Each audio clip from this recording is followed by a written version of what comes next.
নমস্কার বন্ধুগণ, আমি হলাম গার্গী। আজকে নতুন একটা ব্লগ নিয়ে চলে এলাম। তাহলে চলো শুরু করি। প্রথমেই ঘুম থেকে উঠে চুলটাকে একটু ক্লিপ দিয়ে আটকে নিলাম, আর তারপর জানলার পর্দা থেকে ক্লিপটাকে খুলে নিলাম, কারণ আমাদের বাড়িতে জানলার পর্দায়ও ক্লিপ লাগানো হয়। আর হ্যাঁ, তোমাদের মতো আমিও চুটকি দিয়ে বিছনাটাকে গোছানোর ট্রাই করলাম, কিন্তু কিছুতেই হলো না। তারপরে আবার ট্রাই করলাম, দেখলাম হয়ে গেল।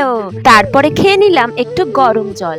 গরম জল খাওয়ার পর চোখ মুখ ধুয়ে আবারও খেয়ে নিলাম জল, কারণ বেশি করে জল খেতে হয়, কে বলেছে? ডাক্তাররা। আজকের ব্রেকফাস্টে ছিল রুটি, তরকারি আর দুটো কলা। ইয়ে! ব্রেকফাস্ট কমপ্লিট করে স্নান করে আমি বসে পড়েছিলাম দুপুরের খাবারে। দুপুরের খাবারটা ভীষণই সিম্পল ছিল, পেঁপে সেদ্ধ আর এখানে লতির একটা বড়া ছিল। দুপুরের খাবারটা কমপ্লিট করে খেয়ে নিয়েছিলাম একটুখানি আমলকি। তারপর সন্ধেবেলা খেয়েছিলাম এইগুলো, আর রাত্রে খেয়েছিলাম কলা আর বিস্কিট। রাধে রাধে।